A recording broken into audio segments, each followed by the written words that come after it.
Right mga idol, so Vincent Astrolabio versus Nikolay Potapov, nag-press conference po sila at compared po sa iba, ang laban po na ito ay napakalaki, napaka-importante. Bakit po? This is for the IBF Bantamweight World Title Eliminator lang naman mga kaibigan. At syempre nakita po natin, physically mas malaki pala si Astrolabio kay Potapov, yung Russian mga kaibigan.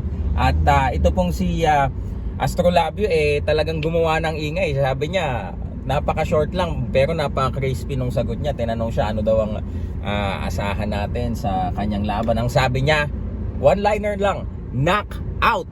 Aba. So, ang laban po nila mga idol December 17 sa US ng Sabado ng gabi, pero sa atin yan December 18 ng umaga. So, napaka-importante po ng laban na yan dahil ang mananalo po sa kanila siya po ang magiging frontliner dun sa IBF Bantamweight belt, na isa sa mga hawak na belt ngayon ni Naoya Inoue, yung atin pong newly crowned undisputed champion. Kasi alam naman natin, nanalo na siya against Butler, next move na po niya, although sabi ni Mr. Honda kay Sir Sean Gibbons ay hindi agad-agad na as of now magdedeklara na sila na vacant, ano. Hindi pa naman, although yes, they will be vacating the title, pero not sooner mga idol, ano. At sila nga po ay aakyat ng 122 pounds. Ang plano po nila is to challenge itong si Stephen Fulton, yung Unified Super Bantamweight Champion.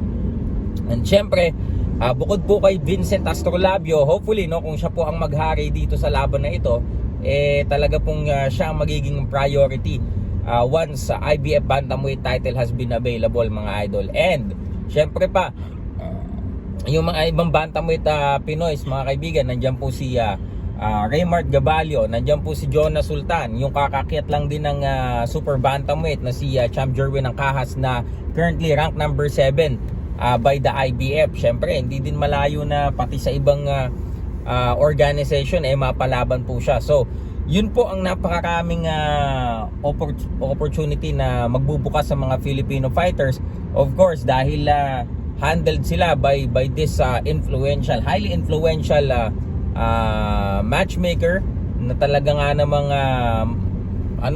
tinitingala at kinikilala ng international boxing community na si Sir Sean Gibbons. Asahan nyo na po na maraming mabibigyan ng pagkakataon. And please lang, no, fans, mga kaibigan, huwag nyo nang hanapin yung wala, diba? Huwag nyong isingit sa pangalan ni Naoya Inoue yung pangalan ng hindi naman hindi karapat-dapat mga idol.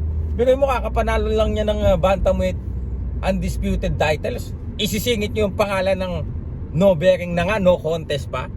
Come on man, don't disrespect the guy, di ba mga idol? Wag na. Wag man lang maitabi mga kaibigan. Yan ang yan ang hilig niyo itabi ang pangalan ng mga nobody sa mga talagang umaarangkada pataas. He had his chances but he messed it up. Ngayon, wala na siya, mga idol, di ba? Ganun lang yun, mga idol. And ikaw, tumingin ka sa akin, ikaw, Bisa Boy, ha? Nagpapanggap ka na naman na ikaw si Kangkong, ha? Nag-post ka pa ng larawan ni Naoya Tunay na Malakas Inoue. Huwag ka nang mangarap, okay? Kapag ka boxer to boxer na negotiation, hindi ka pa ba nadala? Diba? Doon sa former WBC champ, boxer to boxer negotiation, walang mangyayaring ganyan. It's promoter and promoter negotiation, not the other way around. Hindi ka naman Mayweather, hindi ka naman Manny Pacquiao.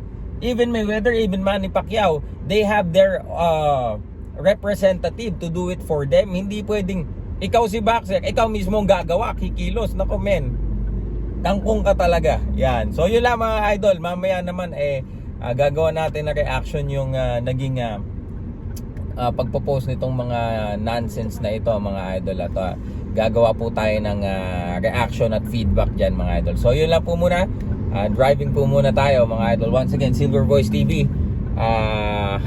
At shoutout sa Bureau of Customs. Nag-aantay pa rin kami ngayon na i-release nyo yung IBF belt na gagamitin ni Carl James Martin and Nanta Pech. Paki-release naman Bureau of Customs, and kung meron po dito nagtatrabaho sa customs, pakibulong naman po. Maraming salamat mga idol. Peace.